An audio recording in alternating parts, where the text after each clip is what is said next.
Thalassery taluk library council സംഘടിപ്പിച്ച താലൂക്ക് പ്രവർത്തക സംഗമം പിണറായി AKG സ്മാരക ഗവൺമെന്റ് ഹയർ സെക്കൻഡറി സ്കൂളിൽ നടന്നു. പരിപാടി റബ്കോ ചെയർമാൻ കാരായി രാജൻ ഉദ്ഘാടനം ചെയ്തു. Library council taluk president Pavithran Mokeri അധ്യക്ഷത വഹിച്ചു. നമ്മുടെ പരിസരം നാം കടന്നു വരുന്നതിന് മുമ്പ് ഭാഷയിലും വർത്തമാനത്തിലും പോലും അപരവൽക്കരിക്കപ്പെട്ട, മാറ്റി നിർത്തപ്പെട്ട ഒരു സമൂഹം, ഒരു ജനത.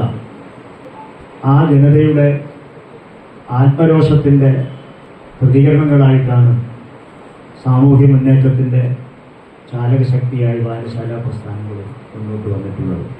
ജില്ലാ പ്രസിഡന്റ് മുകുന്ദൻ മഠത്തിൽ, സെക്രട്ടറി PK വിജയൻ, സംസ്ഥാന കൗൺസിൽ അംഗങ്ങളായ Suresh Kumar, Karunakaran master, Sudha Azhikode, taluk secretary advocate V Pradeepan, vice president NV Ramesh, joint secretary Sudhan എന്നിവർ സംസാരിച്ചു. News site Koothuparamba.